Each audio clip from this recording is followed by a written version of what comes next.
البقرہ کی آیت نمبر 273 تک 273 یہاں تک گزشتہ درس میں ہم نے ترجمہ کیا تھا۔ تیسرے سپارے کا پہلا ربع یہاں پہ مکمل ہوتا ہے، دوسرا ربع یہاں سے شروع ہوتا ہے، چھٹا رکوع۔ الذین ينفقون اموالہم،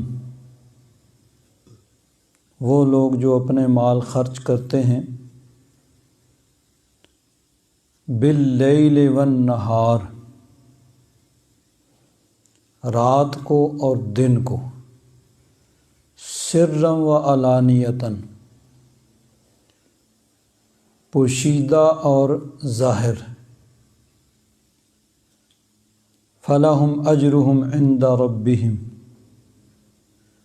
پس ان کے لیے اجر ہے ان کے رب کے ہاں،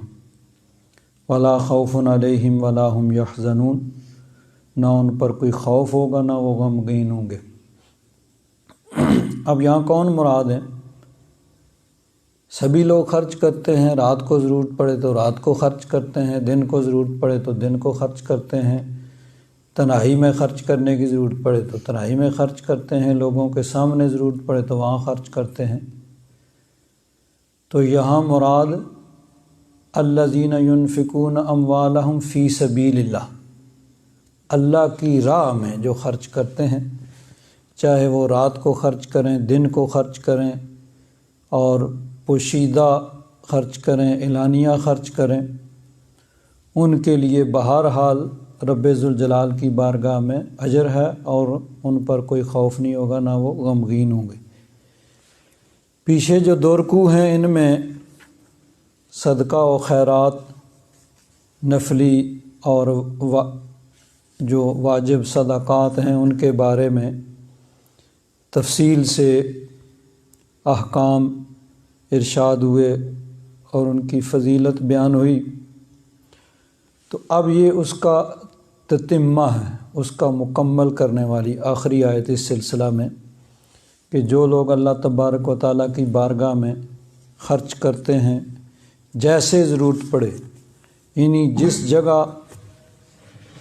جس طرح خرچ کرنے کی ضرورت ہو، رات کو ضرورت پڑے رات کو، دن کو ضرورت پڑے دن کو، اور اگر خفیہ خرچ کرنے کی ضرورت ہو تو خفیہ، اعلانیہ خرچ کرنے کی ضرورت ہو تو اعلانیہ خرچ کرتے ہیں، جس طرح بھی ضرورت ہو، جہاں جیسے ضرورت ہو اسی طرح خرچ کرتے ہیں۔ آگے فرمایا الذین یأکلون الربا، ربا کا معنی ہوتا ہے اضافہ، جس کو سود کہا جاتا ہے۔ وہ لوگ جو سود کھاتے ہیں، لا یقومون، وہ نہیں کھڑے ہوں گے، کب؟ یا تو قبروں سے جب اٹھیں گے اس وقت، یا بروز قیامت جب رب ذوالجلال کی بارگاہ میں حاضری ہوگی، تو نہیں کھڑے ہوں گے الا مگر کما یقوم، جیسے کھڑا ہوتا ہے۔ پہلے تو فرمایا لا یقومون، مطلب کھڑے نہیں ہوں، تو کھڑے تو ہوں گے لیکن ایسے نہیں جیسے کہ ایک نارمل انسان کھڑا ہوتا ہے، بلکہ وہ کس طرح کھڑے ہوں گے؟ کما یقوم الذی یتخبطہ الشیطان من المس، جیسے کہ وہ کھڑا ہوتا ہے جس کو شیطان چھو کے خبتی بنا دے، یعنی شیطان جن کے اثر کی وجہ سے جس کو دماغی جسمانی بیماری لاحق ہوگی ہو، جنون اور مرگی ہو، تو جس طرح وہ گرتا پڑتا ہے اسی طرح سود کھانے والے وہ قبروں سے اٹھیں گے، یا یعنی جب حاضری ہوگی اس وقت۔ اب یہ جو آیات ہیں ان کا بھی آپس میں ایک خاص ربط ہے کہ پیچھے دو جو رکوع ہیں اور اس رکوع کی پہلی آیت جو ہے اس میں اللہ تبارک و تعالیٰ نے صدقہ کی فضیلت بیان فرمائی کہ صدقہ و خیرات کرنے کا ثواب اور اس کے فضائل اور اس کے مسائل بیان ہوئے۔ اب یہاں سے آگے پھر سود کے متعلق جو ہے وہ بیان شروع ہوا، تو اس کے اندر بھی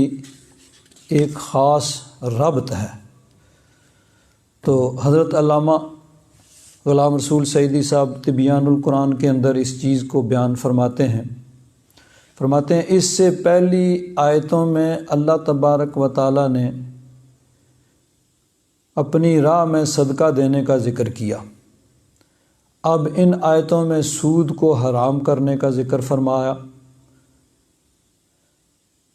فرماتے ہیں صدقہ میں انسان کسی ظاہری اور دنیاوی معاوضہ کے بغیر ضرورت مند کو اپنے مال سے کچھ دیتا ہے۔ اب اس کا کوئی ظاہری اس کو فائدہ نہیں ہوتا ہے، کوئی دنیاوی فائدہ نہیں ہوتا ہے، صرف اللہ تبارک و تعالیٰ کو خوش کرنے کے لیے وہ اپنے مال سے کچھ دیتا ہے، اور بظاہر اس کا مال کم ہو رہا ہوتا ہے۔ یہ الگ بات ہے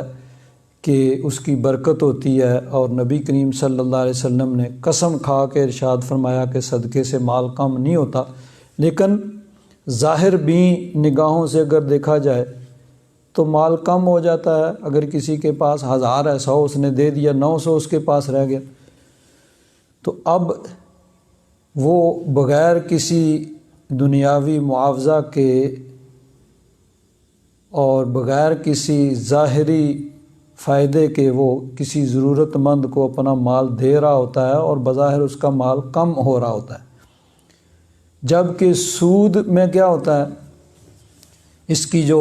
ایک معروف صورت اس وقت استعمال ہوتی تھی کہ ایک انسان ضرورت مند ہے،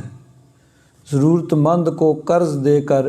ایک مدت معینہ کے بعد اس سے اصل رقم کے ساتھ زیادتی بھی، یعنی ایکسٹرا رقم وصول کی جاتی ہے اور مال کو بڑھایا جاتا ہے۔ تو یہ جو ایک مطلب ہے سب سے جو معروف اس کی صورت سود کی، ویسے تو اس کی بہت سی صورتیں ہیں، لیکن ایک صورت یہ ہے کہ ایک آدمی ضرورت مند ہے، اس کے پاس رقم نہیں ہے، وہ کسی سے رقم لیتا ہے، وہ کہتا ہے ٹھیک ہے بھائی 1000 لے لو، لیکن 1 سال کے بعد تم نے 1100 دینا ہے۔ تو یہ یعنی سود کی ایک صورت ہے، اور بہت سی صورتیں دنیا میں۔ تو صدقے میں مال وہ بظاہر کم ہو رہا ہوتا ہے، لیکن اللہ کی رضا کے لیے دیا جاتا ہے، اور یہاں پہ وہ مال بڑھانے کے لیے ایسے کرتا ہے۔ صدقہ دینے والا بلا معاوضہ اپنا مال دیتا ہے، اور سود کھانے والا بلا معاوضہ دوسرے کا مال لیتا ہے۔ اب معاوضہ دونوں طرف کوئی نہیں ہے کہ صدقہ دینے والے کے مال میں، اب لیکن ہوتا کیا ہے، صدقہ دینے کے مال میں اللہ تبارک و تعالیٰ برکت دیتا ہے، اور سود کھانے والے کے مال کی برکت مٹ جاتی ہے۔ صدقہ دینے والے کی نظر صرف آخرت پہ ہوتی ہے، اللہ کی رضا پہ ہوتی ہے، اور سود لینے والے کی نظر دنیا پہ ہوتی ہے۔ صدقہ کا سبب کیا ہے؟ خدا ترسی اور ہمدردی ہے، اور سود کا محرک سود کیا ہے؟ اس میں بے خوفی اور خود غرضی ہے کہ انسان صرف اپنی ذات کو دیکھتا ہے، بھئی میرا فائدہ، دوسرے سے کوئی غرض نہیں ہے، اور اس میں بے خوفی ہے، اللہ تعالیٰ کا ڈر نہیں ہے۔ صدقہ دینے والا مشکلات میں مبتلا دوسرے لوگوں کا سہارا بنتا ہے، اور سود کھانے والا مصیبت کے مارے لوگوں کے رگوں سے خون نچوڑ لیتا ہے۔ یوں صدقہ یعنی سود کھانا صدقہ دینے کی مکمل ضد، اب یہ بالکل اس کے اپوزٹ۔ تو عربی میں کہتے ہیں کہ الاشیاء تعرف بازدادها، کہ چیزیں اپنی ضد سے پہچانی جاتی ہیں۔ تو اب یہاں صدقہ اور سود جو ہیں بالکل ایک دوسرے کی ضد ہیں، تو اسی لیے یہاں اللہ تبارک و تعالیٰ نے صدقے کا تفصیل سے ذکر فرمایا، اب اس کے ساتھ آگے تفصیل کے ساتھ سود کا بھی ذکر آ گیا۔ جس طرح باقی چیزوں پہ، باقی مقامات پہ اللہ تبارک و تعالیٰ نے کفر اور ایمان کو مقابلے میں ذکر کیا، کفر کو اندھیرے کے ساتھ تعبیر فرمایا، ایمان کو نور کے ساتھ، جنت و دوزخ کا یعنی اکٹھا ایک دوسرے کے مقابلے میں ذکر ہوا۔ اسی طرح یہاں پہ سود کا ذکر بھی صدقہ کے بعد اللہ تبارک و تعالیٰ نے ذکر فرمایا کہ یہ دونوں ایک دوسرے کی ضد ہیں۔ سود لینے کو سود کھانے سے تعبیر فرمایا کیونکہ جو چیز لے لی جاتی ہے اس کی واپسی کا امکان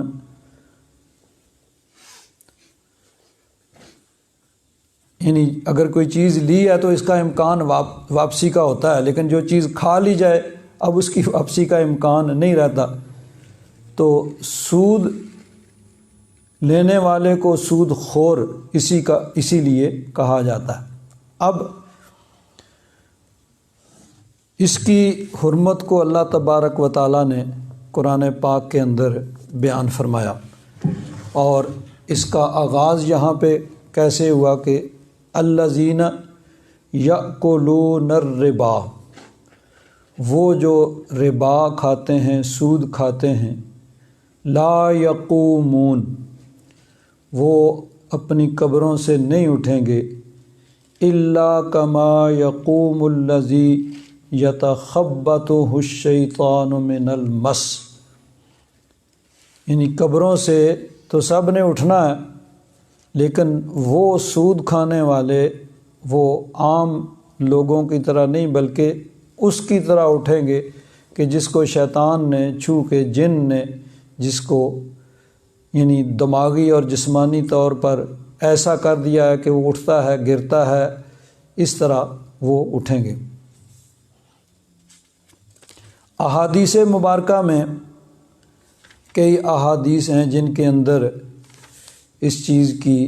برائی کو بیان کیا گیا، سود لینے کی۔ حضرت ابو سعید خدری رضی اللہ تعالیٰ عنہ راوی ہیں کہ رسول اللہ صلی اللہ تعالیٰ علیہ وسلم نے ارشاد فرمایا، شب معراج کا قصہ، کہ معراج کی رات کا قصہ بیان فرمایا، اور فرمایا پھر جبریل مجھے لے کر بہت سارے آدمیوں کے پاس پہنچے، ان میں سے ہر ایک کا پیٹ بڑی کوٹھڑی کی طرح تھا، یعنی پیٹ اتنا بڑھ گیا تھا جیسے کمرہ ہوتا ہے۔ یہ لوگ فرعون کے ساتھیوں کی گزرگاہ میں بالکل سامنے تھے۔ اب فرعون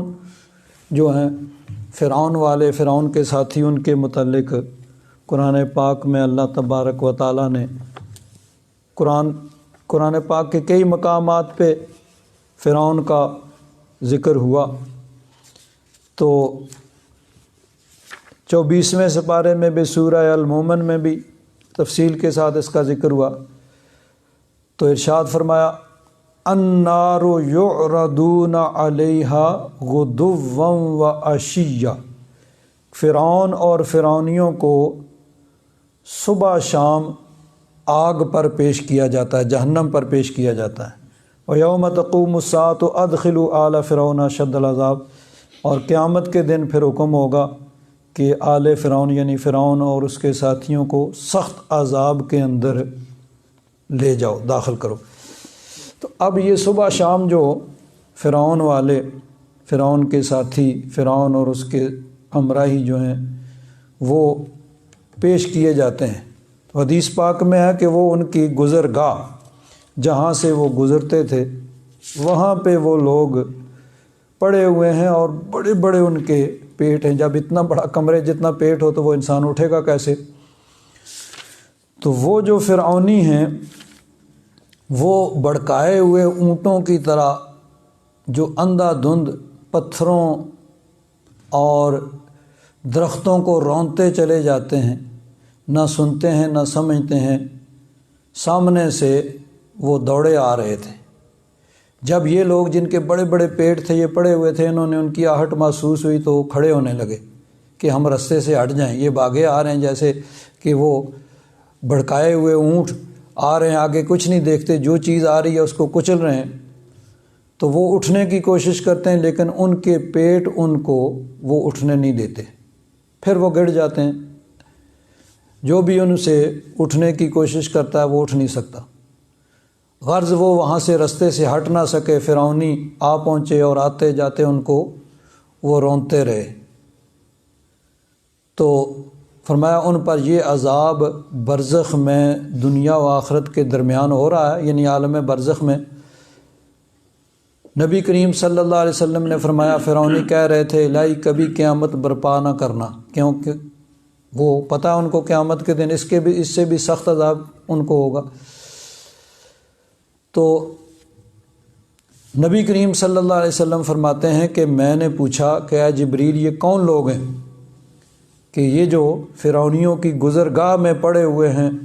اور ان کے پیٹ اتنے بڑے ہیں کہ ان کو اٹھنے نہیں دیتے اور یہ فرعونی ان کو رونتے ہیں اپنے قدموں میں، کون لوگ ہیں؟ تو حضرت جبریل نے عرض کیا کہ یا رسول اللہ یہ وہ لوگ ہیں جو سود کھاتے تھے، آگے یہ نہیں اٹھیں گے مگر اس طرح جس طرح لا یقومون الا کما یقوم الذی یتخبط الشیطان من المس، کہ فرعون جن جس کو چھو کے خبتی بنا دیتا ہے اس کی طرح یہ۔ تو یہ نبی کریم صلی اللہ علیہ وسلم نے معراج کی رات یہ منظر دیکھا۔ دوسری حدیث پاک میں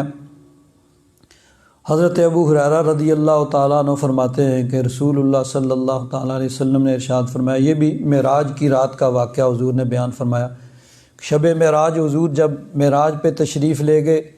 تو حضور نے جنت و دوزخ کو بھی ملاحظہ فرمایا، جنت کی نعمتوں کو ملاحظہ فرمایا اور دوزخ کے اندر جو جو عذاب لوگوں کو ہو رہا ہے اس کو بھی آپ نے ملاحظہ فرمایا۔ تو فرمایا کہ میں ایسے لوگوں پہ پہنچا جن کے پیٹ، یہ تو پہلے بھی بیان ہوا نا کہ ان کے پیٹ بڑے بڑے ہیں، اب ان کے پیٹ کوٹھڑیوں کی طرح ہیں اور وہ سانپوں سے بھرے ہوئے ہیں اور وہ باہر سے نظر آ رہے ہیں، جیسے شیشے کی کوئی چیز ہوتی ہے نا تو اس کے اندر اگر شیشے کا مکان ہو تو باہر سے اندر سب کچھ نظر آتا ہے، تو وہ بڑے بڑے ان کے پیٹ ہیں اور سانپوں سے بھرے ہوئے ہیں اور وہ باہر سے نظر آ رہے ہیں۔ تو فرمایا کہ میں نے جبریل سے پوچھا یہ کون لوگ ہیں؟ تو حضرت جبریل امین نے عرض کیا کہ یہ لوگ سود خوار ہیں۔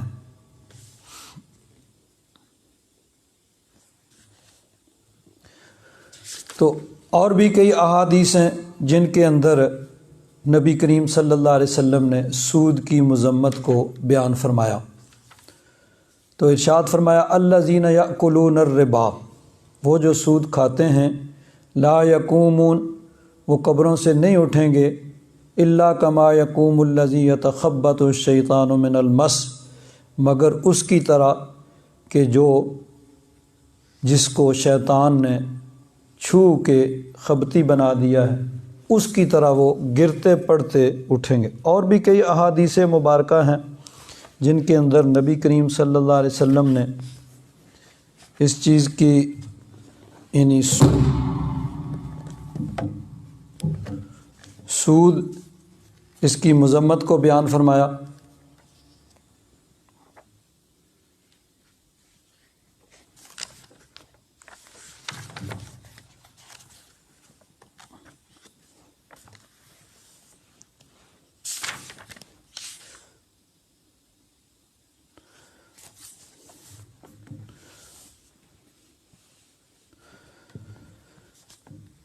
حضرت ابو ہریرہ رضی اللہ تعالیٰ عنہ فرماتے ہیں کہ رسول اللہ صلی اللہ تعالیٰ علیہ وسلم نے ارشاد فرمایا کہ اللہ تبارک و تعالیٰ پر حق ہے کہ وہ 4 آدمیوں کو جنت میں داخل نہ فرمائے اور ان کو جنت کی نعمتیں نہ چھکائے۔ کون سے؟ فرمایا عادی شرابی، یعنی شراب کا جو عادی ہے اور ہمیشہ شراب پیتا ہے، سود خور، سود کھانے والا، ناحق یتیم کا مال کھانے والا، اور ماں باپ کا بے ادب اور نافرمان۔ اسی طرح ایک حدیث پاک میں ہے، نبی کریم صلی اللہ علیہ وسلم نے ارشاد فرمایا، حضرت ابو ہریرہ ہی راوی ہیں، رسول اللہ صلی اللہ علیہ وسلم نے ارشاد فرمایا کہ لوگوں پر ایک ایسا زمانہ آئے گا کہ کوئی شخص سود کھانے سے نہیں بچے گا۔ جس طرح آج کا دور ایسا آ گیا ہے کہ کوشش کے باوجود بھی اس سے بچنا بہت مشکل ہے، تو فرمایا کہ ایسا زمانہ آئے گا کہ کوئی شخص سود کھانے سے نہیں بچے گا۔ جو سود نہیں کھائے گا اس کو سود کا غبار پہنچے گا، خود نہیں لیتا ہے تو اس کے تعلق والے، اس کے دوسرے جو دوست احباب، وہ یہ کام کرتے ہوں گے اور ان کے ذریعے سے اس کو بھی وہ کھانے کو مل جائے گا، تو خود نہیں لے گا تو اس کا غبار جو ہے وہ اس کو پہنچ جائے گا۔ فرمایا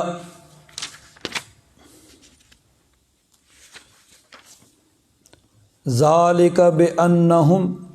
قالوا انما البیع مثل الربا، یہ اس لیے ہے کہ انہوں نے کہا کہ یعنی خرید و فروخت بزنس یہ بھی ربا کی طرح، جب یہ ربا سود منع کیا گیا تو اب عقل عیار ہے، 100 بھیس بدل لیتی ہے، جس کام کو کرنا ہو تو اس کے انسان 100 طریقے ڈھونڈ لیتا ہے، 100 اس کے جواز بنا لیتا ہے۔ تو انہوں نے کہا کہ یہ سود کو منع کیا گیا ہے، حالانکہ جب تم بزنس کرتے ہو تو اس میں بھی یہی ہوتا ہے کہ چیز تم 100 کی لیتے ہو، 110 کی، 120 کی، 125 کی بیچتے ہو، 10% 20% اس میں سے تم نفع لیتے ہو۔ تو اگر وہاں تم 100 کی چیز لے کے 125 کی بیچتے ہو تو وہ منع نہیں ہے،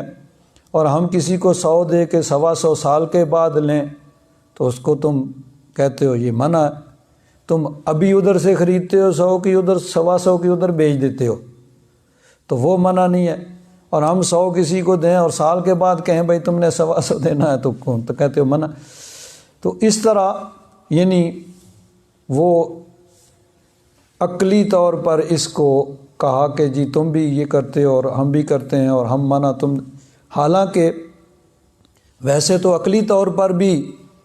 جب انسان بزنس کرتا ہے اس میں محنت کرتا ہے، کوشش ہوتی ہے اس میں، پھر اس میں نفع کے ساتھ ساتھ نقصان کا بھی خدشہ ہوتا ہے، ساری چیزیں ہوتی ہیں۔ اور سود میں تو انسان کا کوئی دخل نہیں ہوتا، بس پیسے دے دو اور مدت معینہ کے بعد لے لو، اس میں نہ نقصان کا خطرہ اور نہ کوئی محنت۔ لیکن بہرحال اصل چیز یہ ہے کہ اللہ تبارک و تعالی مالک ہے، وہ جو چاہے حکم دے۔ انسان ہماری عقل میں وہ چیز آئے یا نہ آئے، ہم نے اللہ رسول کے حکم پر عمل کرنا ہے، جو اللہ رسول کا حکم ہے اس کے مطابق۔ اب بیع، خرید و فروخت، تجارت، اس کو اللہ تبارک و تعالیٰ نے جائز کیا ہے، وہ جائز ہے اللہ تبارک و تعالیٰ کے حکم کے مطابق، اور سود کو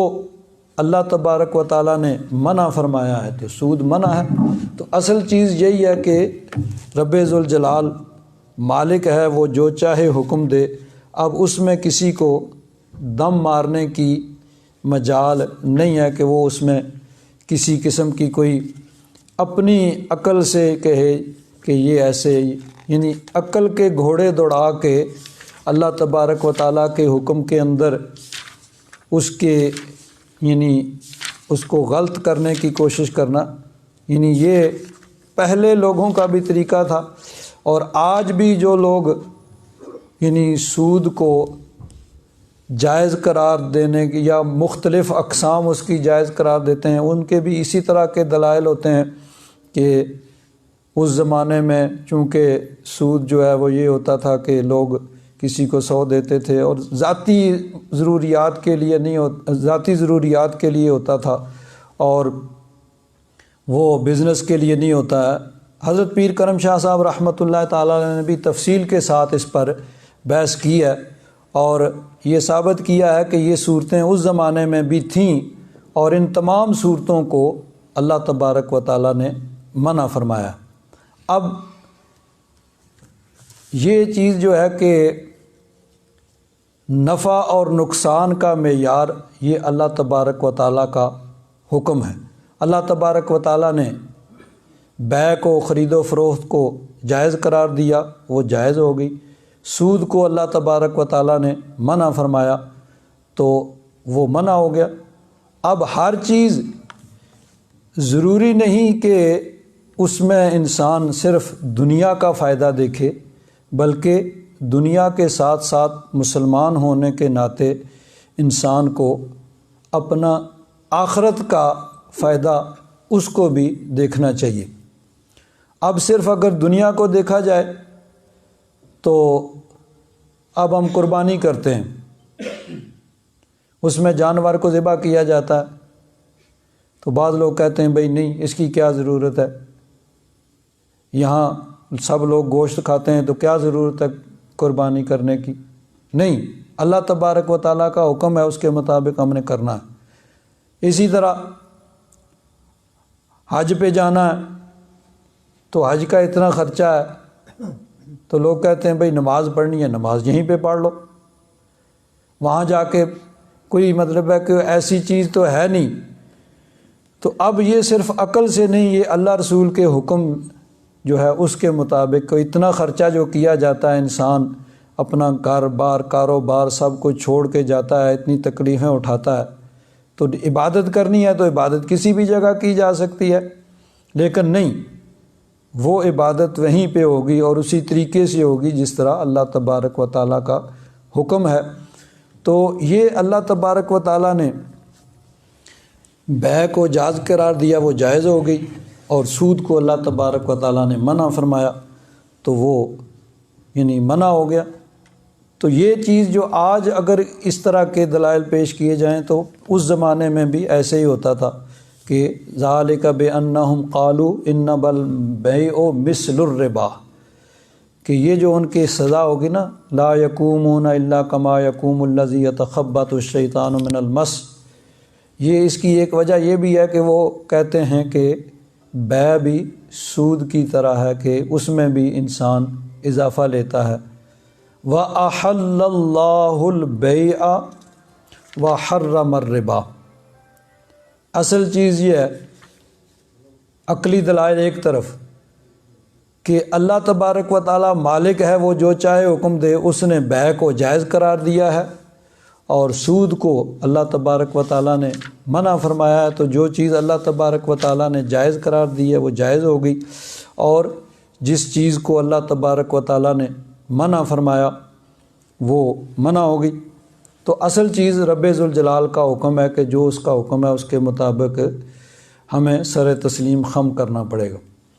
فمن جاءہ موعظۃ من ربہ، پس جس کے پاس اس کے رب کی طرف سے نصیحت آ گئی، رب کا حکم پہنچ گیا، فانتہا،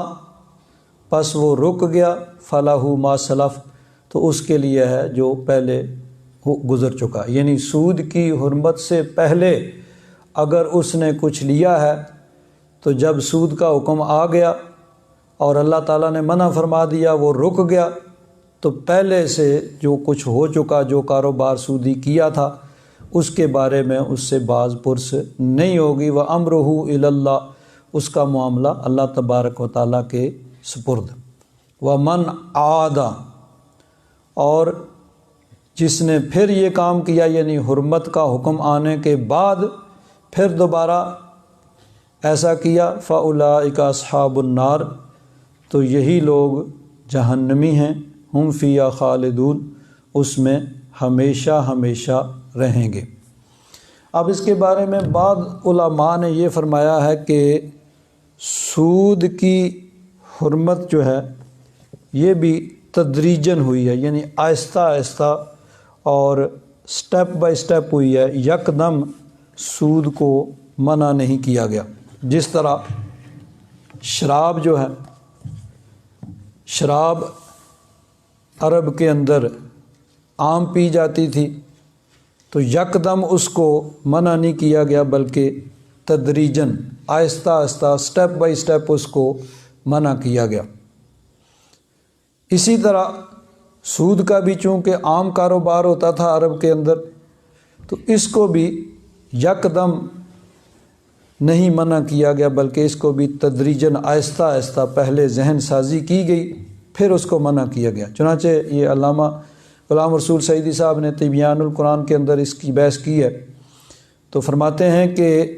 شراب کی طرح سود کو بھی اللہ تبارک و تعالیٰ نے بتدریج، یعنی آہستہ آہستہ سٹیپ بائی سٹیپ اس کو حرام کیا ہے۔ سب سے پہلے مکہ مکرمہ میں سود کے متعلق یہ آیت نازل ہوئی، سورہ الروم چونکہ مکی ہے تو اس کے اندر یہ آیت نازل ہوئی، وَمَا آتَيْتُم مِّن رِّبًا لِّيَرْبُوَ فِي أَمْوَالِ النَّاسِ فَلَا يَرْبُو عِندَ اللَّهِ، اور جو مال تم سود حاصل کرنے کے لیے لوگوں کو دیتے ہو کہ وہ مال لوگوں کے مال میں شامل ہو کر بڑھتا رہے، یعنی کسی کو دیتے ہو تاکہ وہ بڑھے، فلا یربو عند اللہ، اللہ کے ہاں وہ نہیں بڑھتا، یعنی اس میں برکت ختم ہو جاتی ہے۔ وما آتیتم من زکوٰۃ تریدون وجہ اللہ، اور جو تم صدقہ کرتے ہو اللہ کی رضا کے لیے، فاولئک هم المضعفون، تو وہ بڑھتا ہے، یعنی اس میں اللہ تبارک و تعالیٰ کی طرف سے برکت ہوتی ہے۔ بظاہر سود سے بڑھ رہا ہے اور صدقے سے کم ہو رہا ہے، کہ اگر کسی کے پاس 1000 ہے اور اس نے 100 صدقہ دیا ہے، 900 پیچھے رہ گیا۔ سود 1000، یعنی کسی کو قرض 1000 دیا ہے، کہا بھئی میں تم سے سال بعد 1100 لوں گا، تو بظاہر 100 بڑھ گیا، ادھر 100 کم ہو گیا، لیکن اللہ تعالیٰ فرماتا ہے کہ نہیں، جو سود لیتا ہے اس میں برکت ختم ہو جاتی ہے، وہ اللہ کے ہاں نہیں بڑھتا، لیکن جو اللہ کی رضا کے لیے صدقہ دیا جاتا ہے تو اس میں اللہ تبارک و تعالیٰ کی طرف سے برکتیں ہوتی ہیں۔ تو فرماتے ہیں یہ پہلا سٹیپ تھا کہ اس میں سود کی برائی اور صدقہ اس کی یعنی فضیلت کو بیان کیا گیا، یعنی اس پہ ناپسندیدگی کا اظہار کیا گیا، لیکن صراحتاً اس سے منع نہیں فرمایا۔ آگے فرماتے ہیں سود کے متعلق یہ آیت مکہ میں نازل ہوئی، اور باقی آیات جو ہیں وہ مدنی ہیں، مدینہ منورہ میں نازل ہوئی۔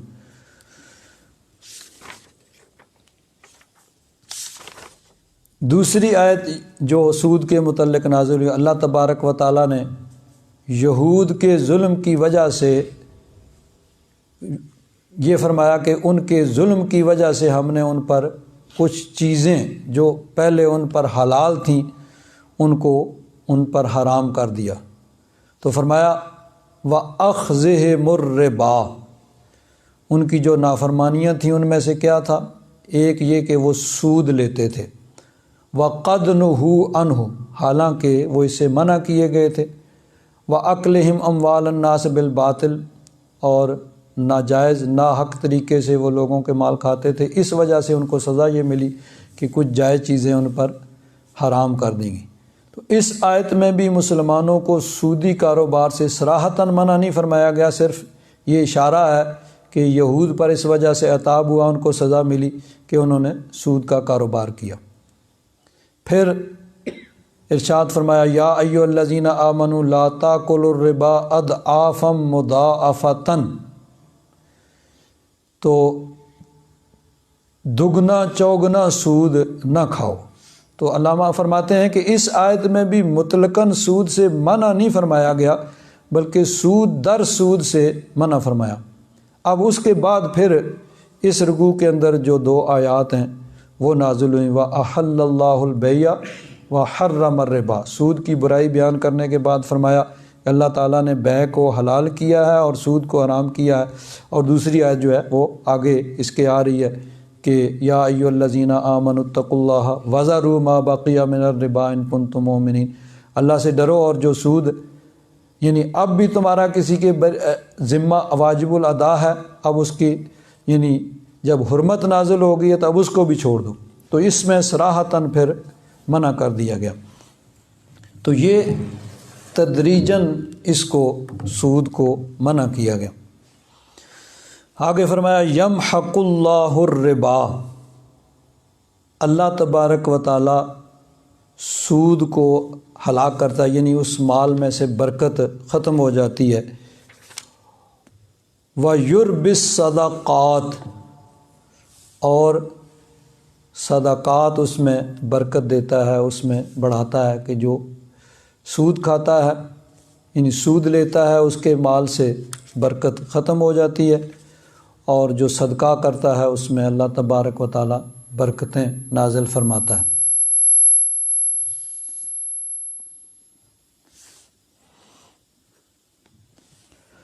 حضرت ابو ہریرہ رضی اللہ تعالیٰ عنہ فرماتے ہیں، حضرت عبداللہ بن مسعود رضی اللہ تعالیٰ عنہ فرماتے ہیں کہ نبی کریم صلی اللہ علیہ وسلم نے فرمایا کہ جس کسی کا مال سود سے زیادہ ہوگا، یعنی بظاہر زیادہ ہو رہا ہے، آخر کار وہ قلت کی طرف جائے گا، یعنی اس میں برکت ختم ہوگی۔ اور صدقہ کے متعلق یہ حدیث پاک پہلے بھی بیان ہوئی کہ نبی کریم صلی اللہ علیہ وسلم نے ارشاد فرمایا کہ جب کوئی آدمی صدقہ خیرات کرتا ہے تو اللہ تبارک و تعالیٰ اس کو اپنے دستے قدرت میں لے کے اس کو بڑھاتا ہے، جیسے تم میں سے کوئی اپنے گھوڑی کے بچے کی پرورش کرتا ہے اور اس کی حفاظت کرتا ہے، اللہ تبارک و تعالیٰ تمہارے صدقات کی اسی طرح وہ یعنی ان کو بڑھاتا ہے۔ دوسری حدیث پاک نبی کریم صلی اللہ علیہ وسلم نے ارشاد فرمایا صدقہ مال میں کمی نہیں کرتا، بظاہر بے شک اس میں نظر آ رہا ہے کمی ہو رہی ہے، لیکن حقیقت میں کمی نہیں ہوتی، اللہ تبارک و تعالیٰ اس میں برکتیں دیتا ہے۔ تو فرمایا کہ صدقہ مال میں کمی نہیں کرتا، اور معاف کر دینے سے عزت میں کمی نہیں آتی، بلکہ اللہ تبارک و تعالیٰ عزت کو بڑھاتا ہے۔ اور جو انسان اللہ تبارک و تعالیٰ کے لیے تواضع، انکساری، عاجزی کو اختیار کرتا ہے، اللہ تبارک و تعالیٰ اس کو اور اونچا کرتا ہے۔ اسی طرح ایک حدیث پاک میں ہے کہ ہر روز 2 فرشتے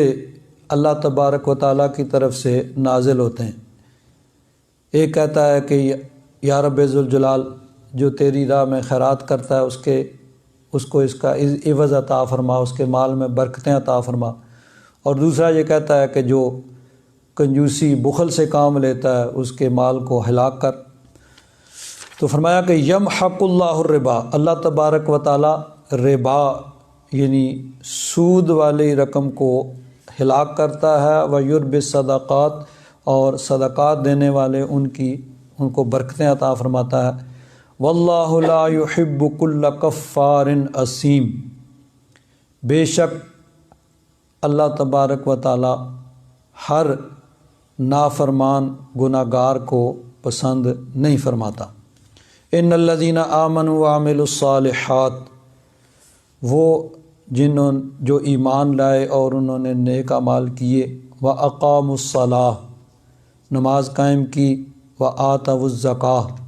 زکوٰۃ ادا کی، لہم اجرہم عند ربہم، ان کے لیے اجر ہے ان کا ان کے رب کے ہاں، ولا خوف علیہم ولا ہم یحزنون، اور ان پر نہ کوئی خوف ہوگا اور نہ وہ غمگین ہوں گے۔ حضرت عبداللہ بن عباس رضی اللہ تعالیٰ عنہ فرماتے ہیں کہ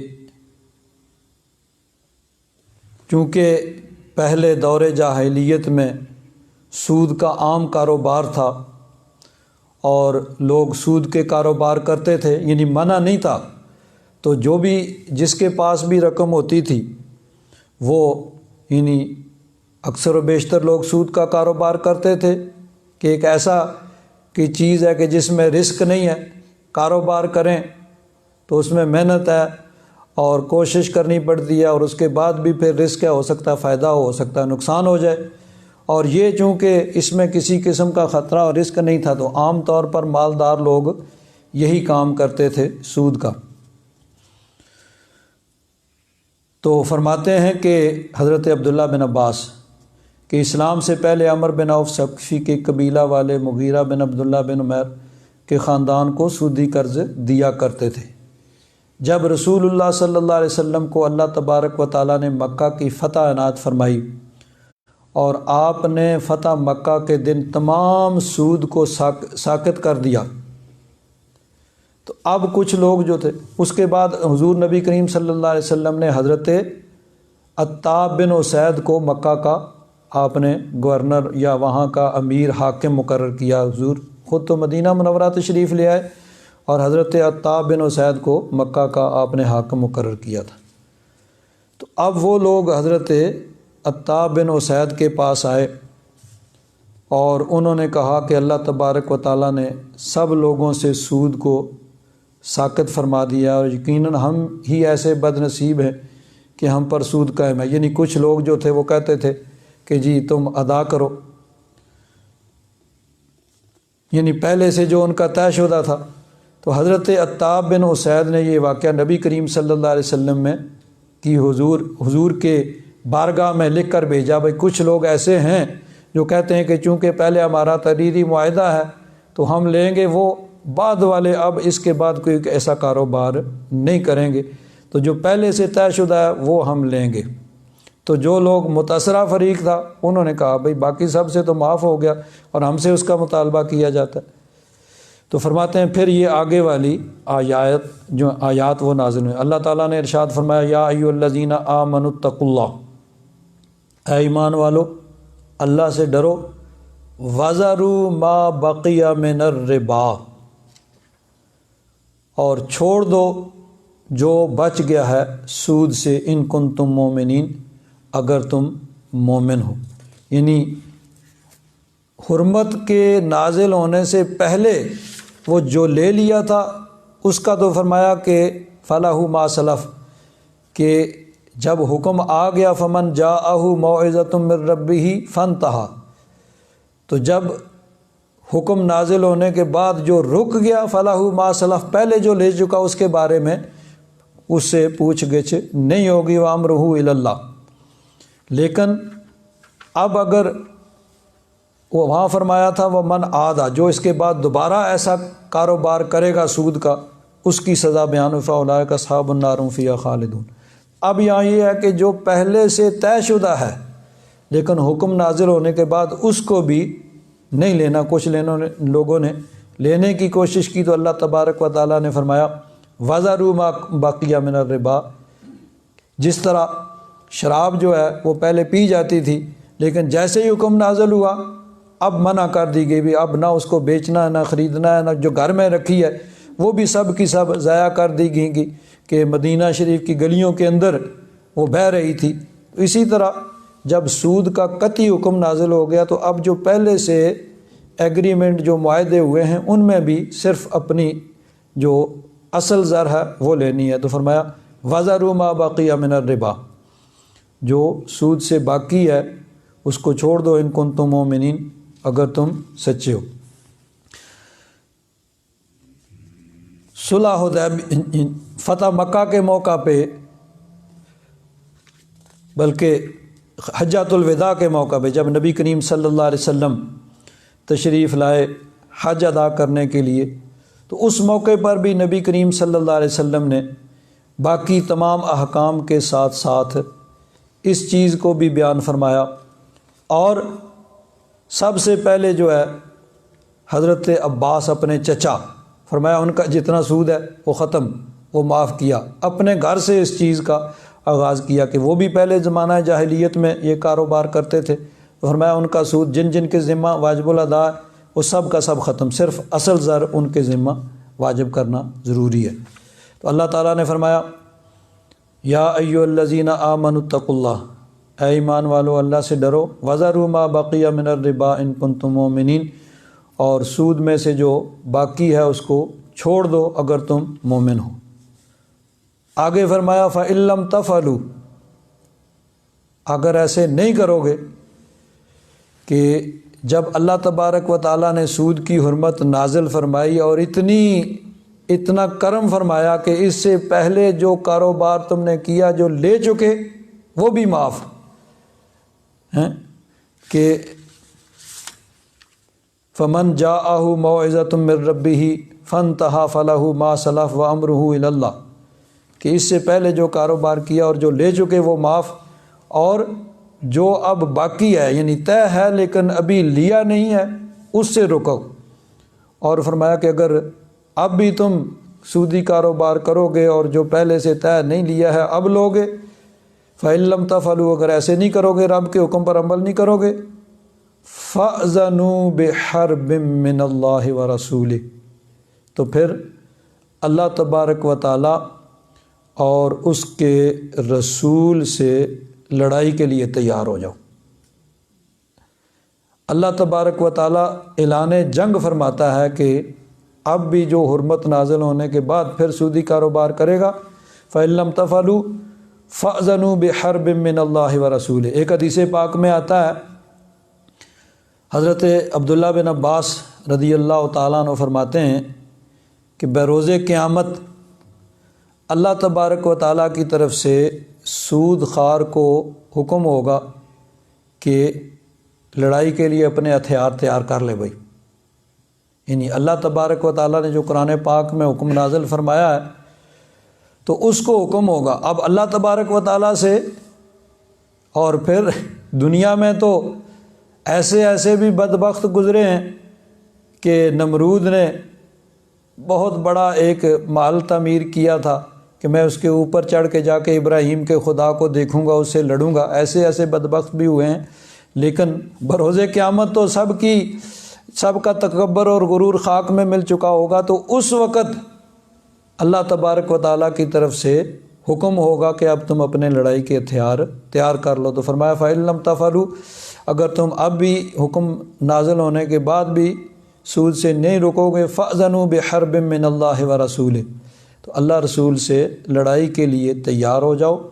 وَإِن تُبْتُمْ، اور اگر تم توبہ کرو یعنی اس سے رک جاؤ، فَلَكُمْ رُؤُوسُ أَمْوَالِكُمْ، تو تمہارے اصل زر، اصل مال، رأس المال وہ تمہیں ملے گا، اس میں سے کوئی کسی قسم کی کمی نہیں ہوگی۔ لا تظلمون ولا تظلمون، نہ تم کسی پر ظلم کرو اور نہ تم پر ظلم کیا جائے، یعنی سود لے کے اصل سے زیادہ لے کے نہ تم کسی پر ظلم کرو اور نہ تمہارے اصل مال سے کچھ کم کر کے تم پر ظلم کیا جائے گا۔ وَإِن كَانَ ذُو عُسْرَةٍ، اب یہ سود کی حرمت کے بعد ایک اخلاق کا بہت ہی اعلیٰ مقام جو ہے اس کی طرف رہنمائی فرمائی جاتی ہے کہ اگر کوئی تنگ دست ہو، یعنی کسی نے کسی کو تم نے قرضہ دیا ہے، سود تو منع ہو گیا، سود تو لینا ہی منع، وہ تو اس کی تو بات ہی ختم۔ اب اگلا مقام ہے کہ اگر کسی کو تم نے قرض دیا ہے، جس کو قرض حسن کہا جاتا ہے، کہ جتنی رقم دی ہے اتنی ہی واپس لینی ہے، کہ ٹھیک ہے بھائی لے لو، تم اپنی ضرورت پوری کر لو، مہینے کے بعد، 2 مہینے کے بعد، سال کے بعد اس کو تم نے اسی طرح پورا واپس کرنا ہے۔ تو اگر کوئی تنگ دست ہے تو فَنَاظِرَةٌ إِلَىٰ مَيْسَرَةٍ، تو اس کو مہلت دینا اس کی فراخ دستی تک، یعنی اگر وہ طے شدہ وقت پہ قرض واپس نہیں کر سکتا تو اس کو مہلت دی جائے اور انتظار کیا جائے کہ اس کے پاس اس کو ملے کہیں سے رقم اور وہ ادا کرے۔ وَأَن تَصَدَّقُوا خَيْرٌ لَكُمْ، اور تمہارا صدقہ کرنا تمہارے لیے بہتر ہے۔ پہلے کیا ہے؟ قرض دار کو مہلت دینا، یعنی اب اگر وہ مقررہ وقت پہ نہیں ادا کر سکتا تو اس کو مہلت دی جائے، بس چلو کوئی نہیں، پھر ادا کر، مہینے 2 مہینے جو کچھ بھی۔ اور یہاں فرمایا کہ صدقہ سے مراد ہے کہ اس قرض کو کم کر دینا یا بالکل ہی ختم کر دینا۔ تو فرمایا کہ تمہارا صدقہ کرنا وہ تمہارے لیے ہی بہتر ہے۔ کئی احادیث مبارکہ میں نبی کریم صلی اللہ علیہ وسلم نے اس چیز کی فضیلت کو بیان فرمایا ہے۔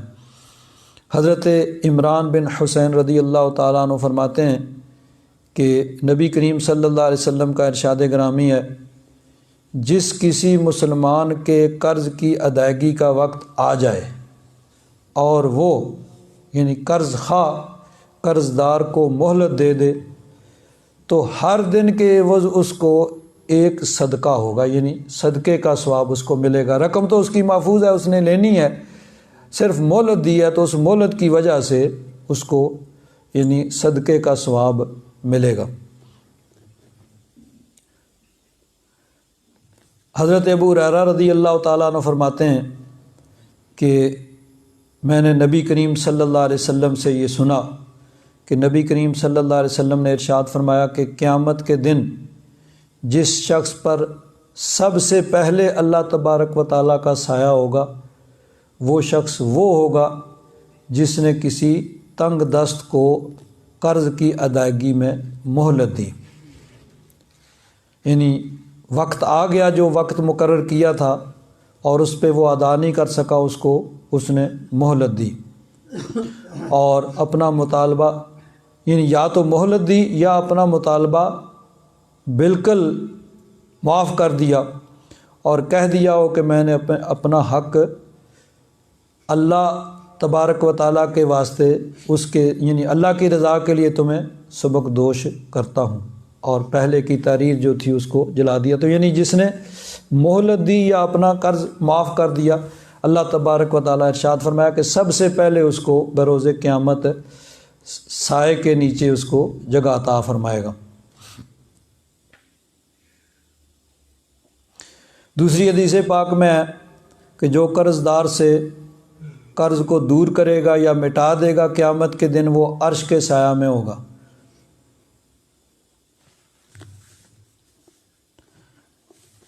حضرت ابو قتادہ رضی اللہ تعالیٰ عنہ صحابی رسول ہیں، ان کا کسی نے قرض دینا تھا تو وہ نہیں ادا کر سکتا تھا، وہ چھپ گیا۔ حضرت ابو قتادہ نے اس سے پوچھا بھئی تو کیوں چھپ گیا؟ اس نے کہا جی تنگ دستی ہے، تنگ دستی کی وجہ سے میں ادا نہیں کر سکتا اس لیے میں چھپا۔ تو اس نے اقرار کیا تو حضرت ابو قتادہ رضی اللہ تعالیٰ عنہ نے وہ تحریر منگوائی جو قرض دیتے وقت لکھی تھی اور اس کو دے دی، بھائی لے جا، اس کو جا کے ضائع کر دینا، یعنی مطلب ہے کہ اس کا قرض معاف کر دیا۔ اور فرمایا کہ رسول اللہ صلی اللہ علیہ وسلم سے میں نے سنا ہے کہ جو شخص تنگ دست کو مہلت دے یا اس کا قرض معاف کر دے، اللہ تبارک و تعالیٰ اس کو قیامت کی سختیوں سے محفوظ رکھے گا۔ تو بہت سی احادیث مبارکہ جو ہیں ان کے اندر اس چیز کو بیان کی۔ ایک حدیث پاک میں ہے کہ نبی کریم صلی اللہ علیہ وسلم نے گزشتہ اقوام یعنی پہلی امتوں کے کسی شخص کا ذکر کیا۔ ایک آدمی کی جان جب فرشتوں نے قبض کی تو روح سے پوچھا کیا تو نے کبھی کوئی نیک عمل کیا ہے؟ اس نے جواب دیا نہیں، میں نے کوئی ایسا کام نہیں کیا۔ فرشتوں نے کہا یاد کرو، اس نے کہا نہیں کوئی، بار بار جب پوچھا تو ہاں، اس نے کہا اتنی بات ضرور ہے کہ میں لوگوں کو قرض دیا کرتا تھا اور میں اپنے کارندوں سے کہہ دیا کرتا تھا کہ جو فراخ دست تو ادا کر سکتا، اب نہیں ادا کر سکتا، بعد میں ادا کر سکتا ہے تو اس کو مہلت دو، اور جو تنگ دست ہو اس کو درگزر کرو، یعنی اس کو معاف کر دو۔ تو اللہ تبارک و تعالیٰ نے فرشتوں کو حکم دیا کہ اس سے بھی درگزر کرو۔ حضرت صدیق اکبر رضی اللہ تعالیٰ عنہ وہ راوی ہیں کہ رسول اللہ صلی اللہ تعالیٰ علیہ وسلم نے ارشاد فرمایا جو شخص چاہتا ہے کہ اللہ تبارک و تعالیٰ اس کی دعا قبول فرمائے اور دنیا و آخرت میں اس کی سختی کو دور کرے تو چاہیے کہ وہ تنگ دست کو مہلت دے اور یعنی قرض کی ادائیگی میں اس کو مہلت دے یا اس کے مطالبے کو ترک کر دے، یعنی اگر ترک نہیں کر سکتا تو کم از کم مہلت دے، اور اگر ترک کر دے گا تو وان تصدقوا خیر لکم۔ آگے فرمایا جس شخص کو اس بات سے خوشی ہو کہ قیامت کے دن اللہ تبارک و تعالیٰ اسے قعر جہنم سے بچا کر اپنے سائے میں لے لے، اس کو چاہیے کہ وہ مومنوں پر درست خو نہ ہو، یعنی سختی نہ کرے بلکہ نرم دل ہو مومنوں کے ساتھ، اچھے طریقے سے اخلاق کے ساتھ پیش آئے، بد اخلاقی کے ساتھ مسلمانوں کے ساتھ پیش نہ آئے۔ تو فرمایا وَإِن كَانَ ذُو عُسْرَةٍ، اگر کوئی قرض دار وہ تنگ دست ہے، فَنَاظِرَةٌ إِلَىٰ مَيْسَرَةٍ، تو اس کو فراخ دستی تک، مال کے آنے تک، اس کا ہاتھ کھلنے تک اس کو مہلت دی جائے۔ وَأَن تَصَدَّقُوا خَيْرٌ لَكُمْ، اور صدقہ کرنا وہ تمہارے لیے بہتر ہے، یعنی اس قرض کو معاف کر دینا۔ إِن كُنتُمْ تَعْلَمُونَ، اگر تم جانو، یعنی اس کا آخرت میں تمہیں کیا صلہ ملنے والا ہے۔ وَاتَّقُوا يَوْمًا تُرْجَعُونَ فِيهِ إِلَى اللَّهِ، اللہ تبارک و تعالیٰ سے ڈرو، یعنی خوف خدا رکھو اور اس دن کو یاد کرو، ترجعون فیہ الی اللہ، جس دن تم اللہ تبارک و تعالیٰ کی بارگاہ میں پیش ہوگے، لوٹ کے آؤ گے، یعنی اللہ تعالیٰ کی بارگاہ میں حاضری ہوگی بروز قیامت۔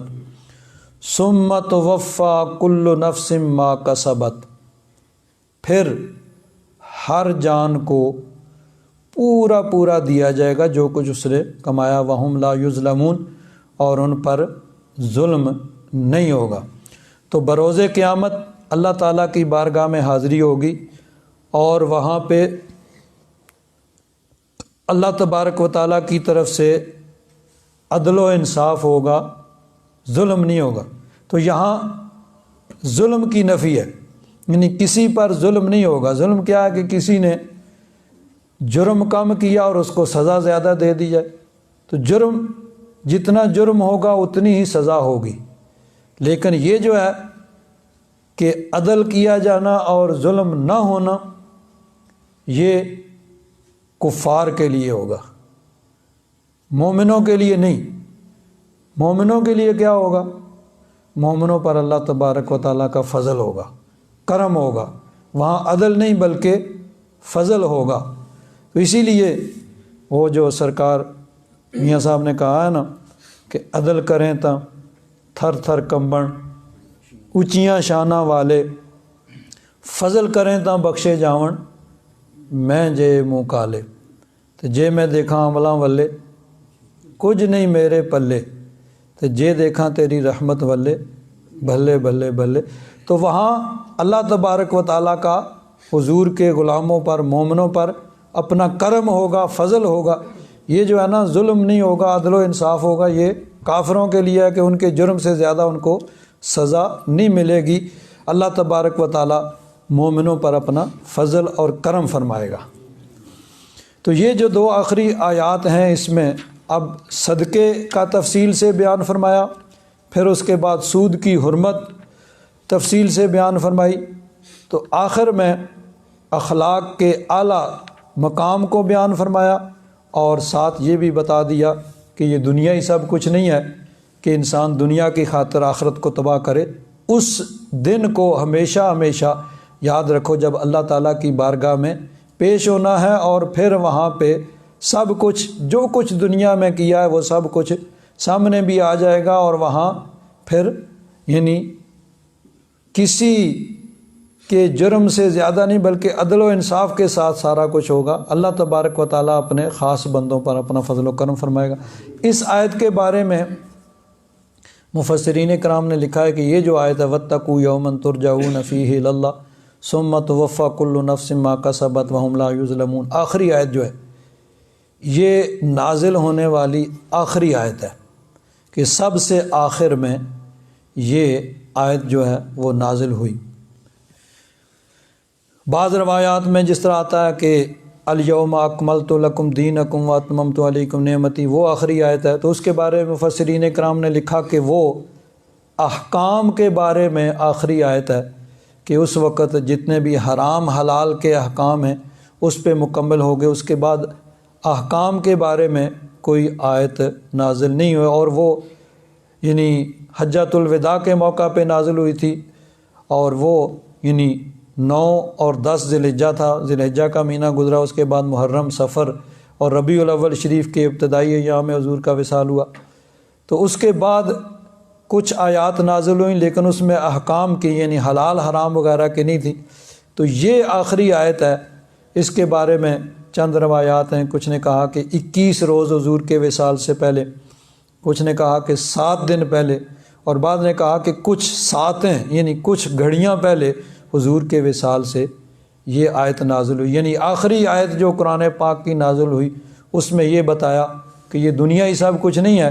کہ اسی کو انسان لے کے اپنی آخرت کو تباہ کرے، بلکہ یہ دنیا چند روزہ اور کس کا کوئی اعتبار نہیں ہے کہ کس سانس کے ساتھ اس کا اختتام ہو جائے. اصل زندگی آخرت کی ہے کہ جو ہمیشہ ہمیشہ رہنے والی ہے، کبھی ختم ہونے والی نہیں ہے، وہ انسان کے پیش نظر رہنی چاہیے. الحمدللہ رب العالمین والصلاۃ والسلام علی حبیبہ سیدنا و مولانا محمد وعلی آلہ واصحابہ اجمعین. اللہم انک عفو کریم تحب العفو فاعف عنا یا غفور یا غفور. صلی اللہ تعالی علی حبیبہ سیدنا و مولانا محمد وعلی آلہ واصحابہ اجمعین.